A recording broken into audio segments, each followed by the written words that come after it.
आकाशवाणी होती है कि नारद एक सत्कर्म करो। नारद इस प्रश्न को लेकर अनेक तीर्थों में गए और अंत में पहुंचे हैं बद्रीनारायण में। सनत कुमार के चरणों में प्रणाम करके नारद जी ने कहा कि कृपया मुझे बताएं कि ऐसा सत्कार्य कौन सा है कि सत्कर्म सूचको नूनम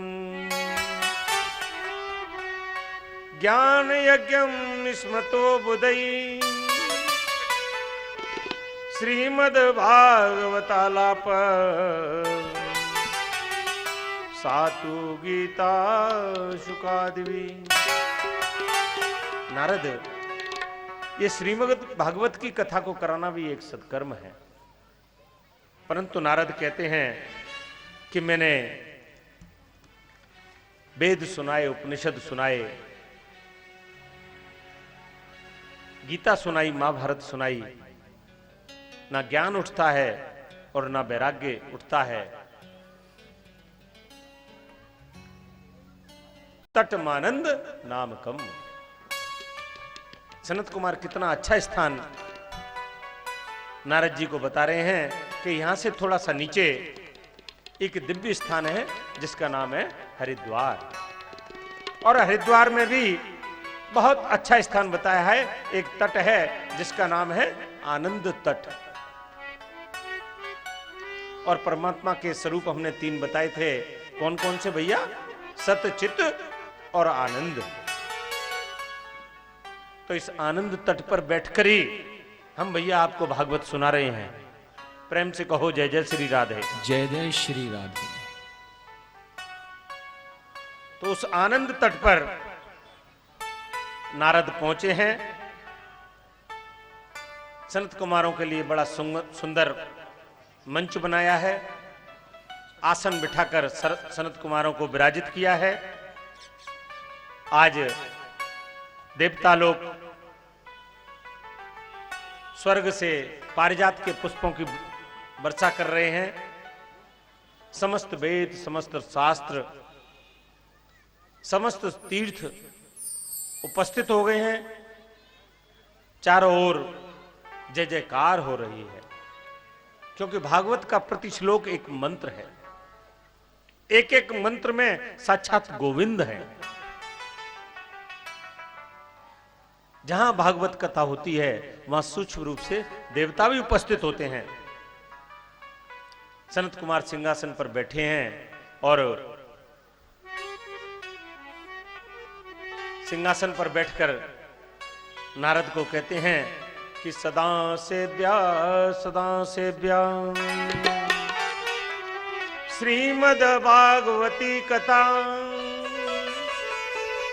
यस्या श्रवण मात्रेण हरिश्चित्तम समाश्रयेत्।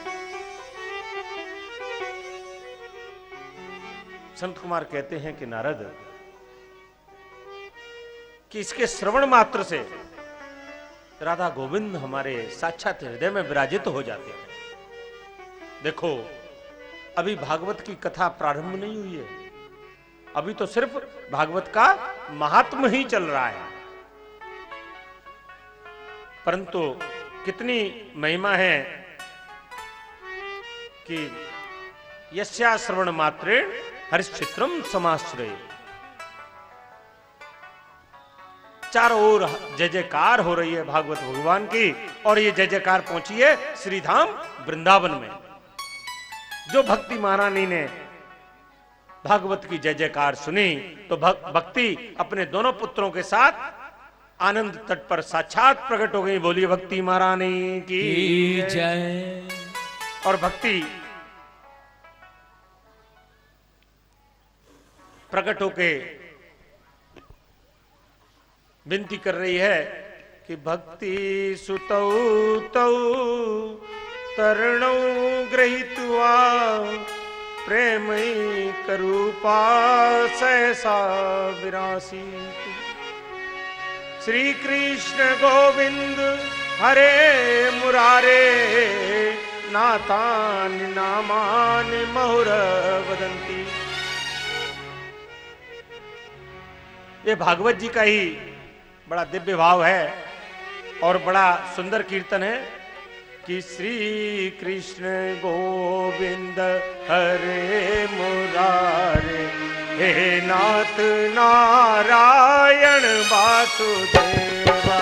श्री कृष्ण गोविंद हरे मुरारी, हे नाथ नारायण वासुदेवा। श्री कृष्ण गोविंद हरे मुरारे, हे नाथ नारायण वासुदेवा। श्री कृष्ण गोविंद हरे मुरारी, हे नाथ नारायण वासुदेवा। हे नाथ नारायण वासुदेवा। हे नाथ नारायण वासुदेवा। हे नाथ नारायण वासुदेवा। हे नाथ नारायण वासुदेवा। हे नाथ नारायण वासुदेवा। हे नाथ नारायण वासुदेवा। देखो इस संकीर्तन में भगवान के 7 नाम आए हैं।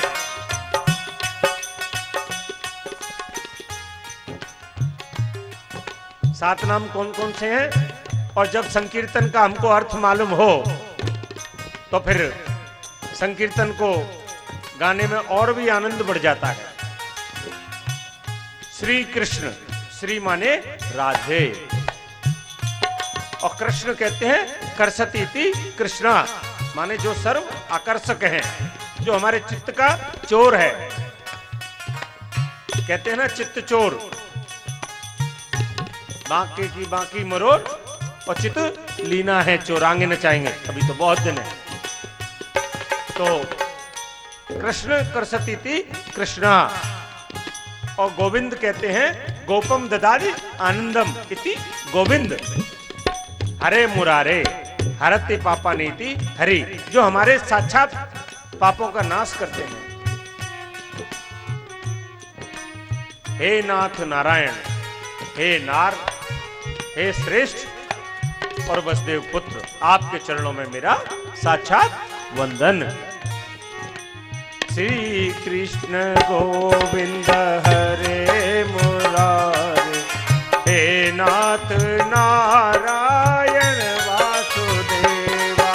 श्री कृष्ण गोविंद हरे मुरारी, हे नाथ नारायण वासुदेवा। हे नाथ नारायण वासुदेवा। हे नाथ नारायण वासुदेवा। हे नाथ नारायण वासुदेवा। हे नाथ नारायण वासुदेवा। हे नाथ नारायण वासुदेवा। हे नाथ नारायण वासुदेवा। श्री कृष्ण गोविंद हरे मुरारे, हे नाथ नारायण वासुदेवा। श्री कृष्ण गोविंद हरे मुरारी, हे नाथ नारायण वासुदेवा। श्री कृष्ण गोविंद हरे मुरारे, हे नाथ नारायण वासुदेवा। श्री कृष्ण गोविंद हरे मुरारी, हे नाथ नारायण वासुदेवा। हे नाथ नारायण वासुदेवा। हे नाथ नारायण वासुदेवा। हे नाथ नारायण वासुदेवा।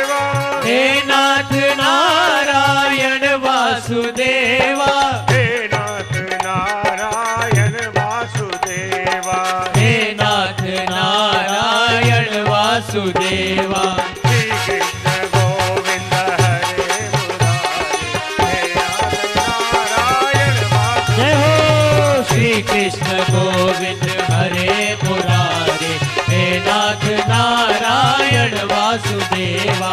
श्री कृष्ण गोविंद हरे मुरारे, हे नाथ नारायण वासुदेवा। हे नाथ नारायण वासुदेवा, हे नाथ नारायण वासुदेवा।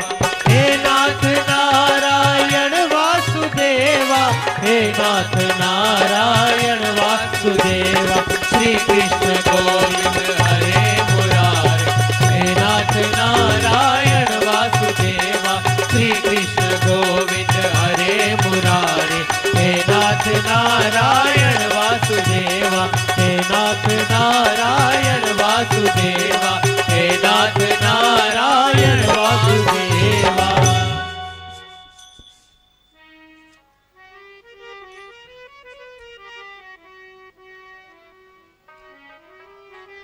भक्ति महारानी को भगवान कहते हैं कि भक्ति महारानी तू मेरे भक्तों को पुष्ट कर। और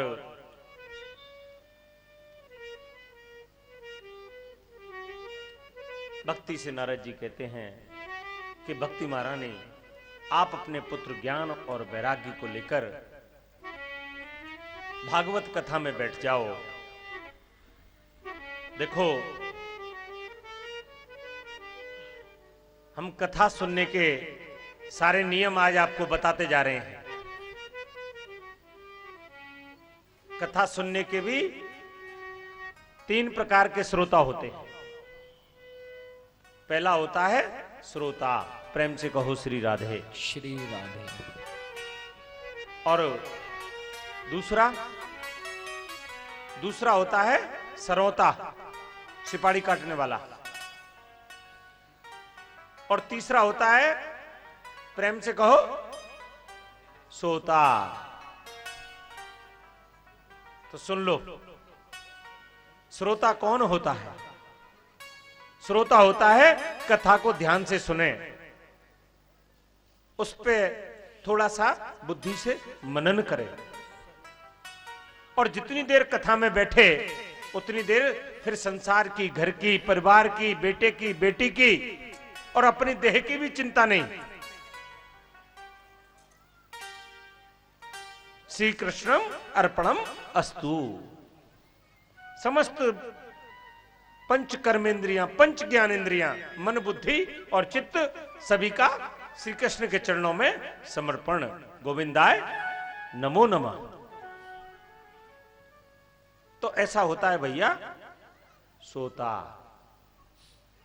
और दूसरा होता है सरोता, उसका काम है काटना। उनने कहा मेरे पड़ोस में जो बहन जी बैठी थी बड़ी भारी साड़ी पहन के आई, देखो इनकी बहुएं कतई शर्म ना ने आदमी के सामने खड़ी खड़ी नाच रही है। ये ब्रजभाषा है। अरे भैया, भगवान के दरबार में अगर नाच लई तो कोई बात थोड़ी है, हैं? प्रेम से कहो श्री राधे। श्री राधे। हैं? उनने कहा पप्पू की मम्मी जो है डेली काटते जा रही है दूध लेवे, मैं जाऊंगी और भागवत की कथा सुन रही है और बगल से पति बैठे हैं तो मैंने पहुंच रही हैं।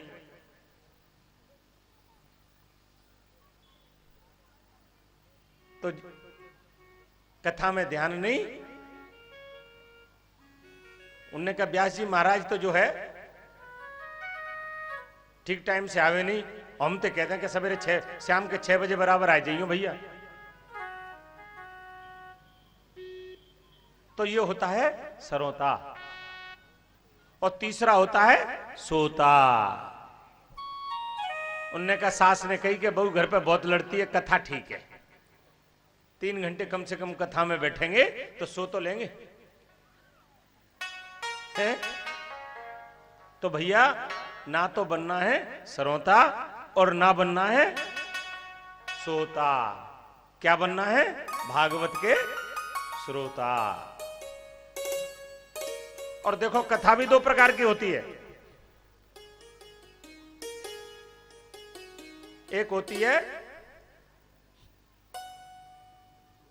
एक तो होती है भागवत कथा और दूसरी होती है पल्लो झाड़ कथा। क्योंकि हमने देखा है कि मैंने अपने देश में भी देखा है और मैंने विदेश में भी देखा है कि जब खड़े होते हैं तो फिर देखा वो कपड़े वहीं झाड़ते हैं। उनने कहा यहीं ली और यहीं दी। प्रेम से कहो श्री राधे।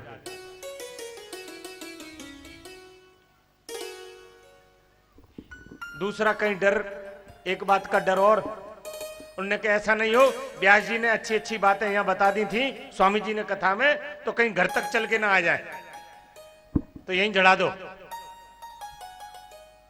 कथा पीछे पीछे ना चली आए। तो ऐसी कथा है भैया पल्लो झाड़ कथा। ये ब्रज का शब्द है।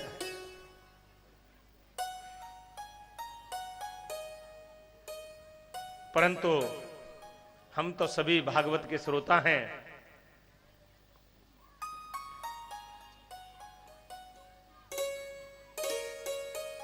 नारद जी को सनत कुमार बता रहे हैं कि इस भागवत की कथा श्रवण से कैसा भी पापी हो, क्रोधान दिग्धा कुटलस्य कामिन सप्ताहंत यज्ञेन कलौ पुनंतिते।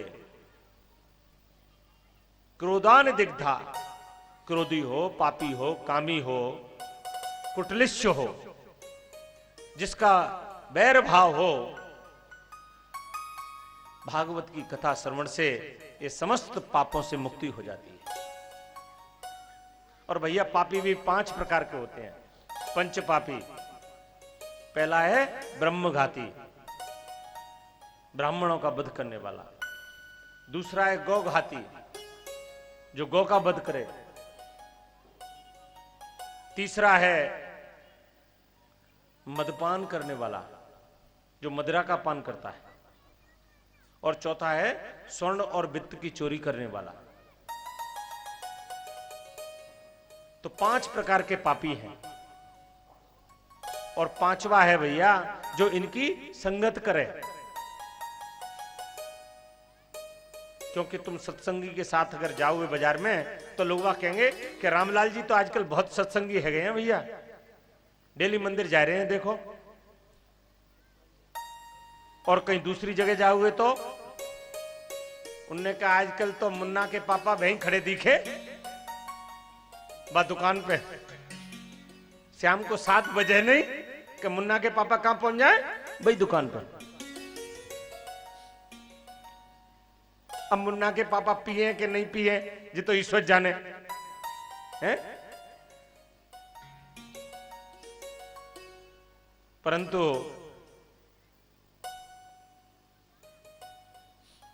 सत्संगति और सठ संगति,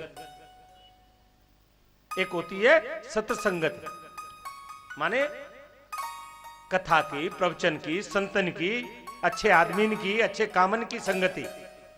और दूसरी है सठ संगति, भैया दुर्जनन की संगति।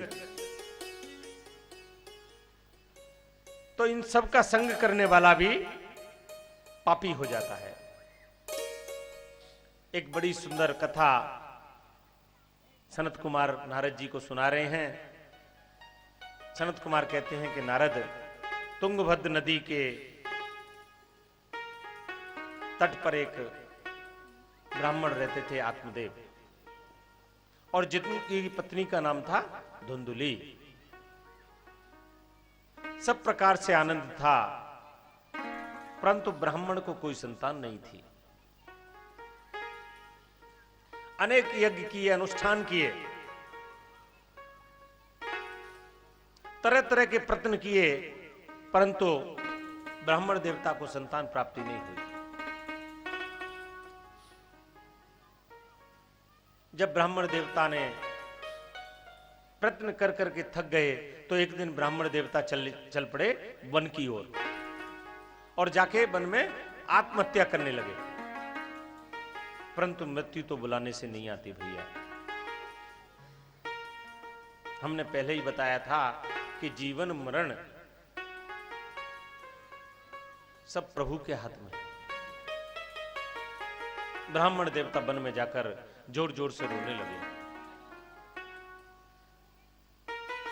एक सन्यासी महात्मा उधर से आ रहे हैं, ब्राह्मण देवताओं को रोते हुए देखकर कहते हैं कि कथम रोदसी विप्रम काते चिंता बलियसी। हे ब्राह्मण देवता, आप क्यों रो रहे हैं और आपको क्या तकलीफ है? ब्राह्मण देवता और जोर जोर से रोने लगे और संतों के चरणों में गिरकर प्रणाम किया। कहने लगे कि महाराज, मुझे संतान नहीं है, और इतना ही नहीं, मैंने एक घर में गौ पाली तो वो भी बांझ हो गई। मैं घर में जो भी फल सब्जी लाता हूं वो भी जल्दी सड़ जाते हैं। संत महात्मा ने ब्राह्मण देवता की ओर देखा तो कहने लगे कि ब्राह्मण देवता, तुम्हारे मस्तिष्क पर संतान की रेखा ही नहीं है।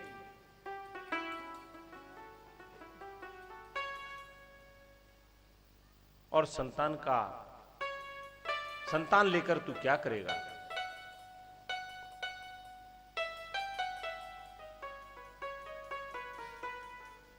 संन्यासे सर्वथा सुखम।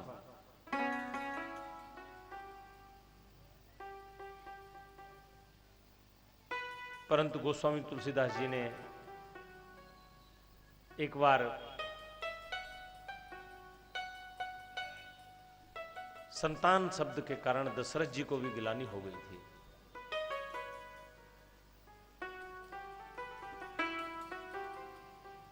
रामचरितमानस में लिखा है कि एक बार भूपति मन माही भय गिलानी मोरे सुतनाई। एक बार राजा दशरथ के मन में भी संतान शब्द सुनकर गिलानी हो गई। राजा दशरथ जब इंद्र के पास स्वर्गलोक में जाया करते थे तो इंद्र उनका बड़ा सम्मान किया करते थे, और इंद्र अपना आधा सिंहासन दशरथ जी को प्रदान करते थे। एक बार दशरथ जी स्वर्गलोक से जब वापस आ रहे और उनको कोई काम अनायास फिर आ गया, तो वो वापस स्वर्ग में जब लौट के गए तो क्या देखते हैं कि इंद्र अपना आधा सिंहासन धुलवा रहे थे।